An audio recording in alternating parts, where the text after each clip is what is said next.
నాయకుడు. దేనికి నాయకుడు, ఎవరికి నాయకుడు, ఎవరు ఎన్నుకున్నారు, ఈ లెక్కలేం లేవు. ఎగ్జిక్యూటివ్ ఆఫీసర్ల సంఘం నాయకుడిని అంటాడు, ఎక్కడ ఎన్నికలు లేవు, ఎవరు ఎన్నుకున్న దాఖలాలు లేవు.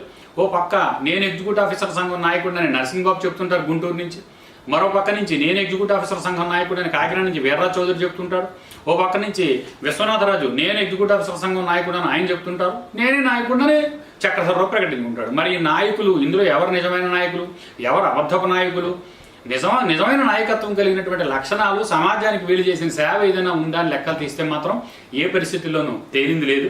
నమస్తే, నేను నామాల విశ్వేశ్వరరావు, ఎడిటర్, ప్రజామిత్ర దినపత్రిక.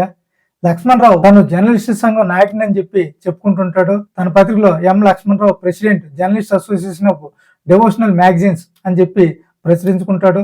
అలాగే రాష్ట్రపతి, ప్రధాని, అలాగే మంత్రులకి, అలాగే ప్రిన్సిపల్ సెక్రటరీ, చీఫ్ సెక్రటరీలు ఇలాంటి వాళ్ళకి మరి దేవాదాయ శాఖ వాళ్ళ మీద కంప్లైంట్లు రాసినప్పుడు కూడా లెటర్ హెడ్లో తన పేరు కింద president journalist association of devotional magazines అని చెప్పి వేసుకుని బిల్డప్ ఇచ్చుకుంటాడు.